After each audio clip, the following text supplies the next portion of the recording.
Each election day, candidates aren't hoping for the majority of Americans' votes, but the majority of Electoral College votes. So why does the Electoral College still exist? There's no other system in the United States government that we choose a leader in this way. We choose governors by a popular vote. We choose legislators by a popular vote. We have one role that is chosen by this sort of janky system. How did a system like this even come to be?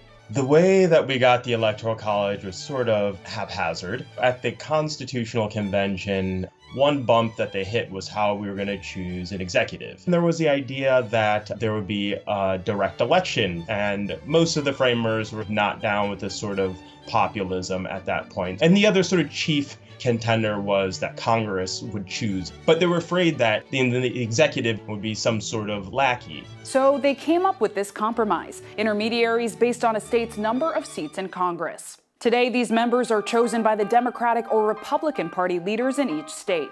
There are 538 members of the Electoral College. And on election night, you're racing to get 270 electoral votes. He needs 13 more, 270, to be elected president of the United States. He's 6 away from 270. That's all he would need. Almost all of the states are winner takes all. So if a candidate wins the popular vote in a state, they pick up all of those electors as they inch their way to the magic number of 270. This system allows for a scenario where the candidate with fewer votes heads to the White House.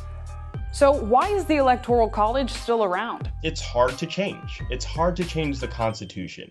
To amend the Constitution, you need 2/3 of both houses of Congress to agree to an amendment, and then you have to get 3/4 of the states to ratify that amendment. It's not because people don't want to change the Electoral College. At various junctures, people have tried. It is a very difficult standard to meet to actually change it. And the Electoral College debate has become way more partisan over the years. After the 2000 election, more than 60% of Americans wanted the popular vote. In 2011, half of all Republicans were on board. But since 2016, the issue has become more polarized. Now the divide somewhat falls along party lines, and that can create some conflict and make it even harder to do away with the Electoral College. In 2000, 500,000 more people voted for Gore, but because of the way that the Electoral College works, George Bush won. You have, again, in 2016, the same sort of results, except that the difference is larger. Donald Trump wins the Electoral College, but Hillary Clinton wins the majority of the vote by almost 3 million. The second time where it happens in 2 decades, and perception is hard to get over. It is not clear that the Electoral College benefits one party over the other, but because it has twice in the past 2 decades, people tend to perceive it that way. Now, there have been efforts to change this from the state level. It's called the National Popular Vote Interstate Compact. It's a way to sidestep the Constitution. That legislation says the delegates in a certain state will vote for the candidate with the most amount of votes nationwide, regardless of how they fare in the state.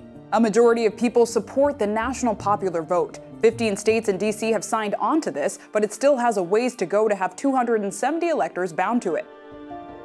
Without stronger support from voters and fewer than 2/3 of congressional endorsements, it's unlikely that the Electoral College will go away anytime soon.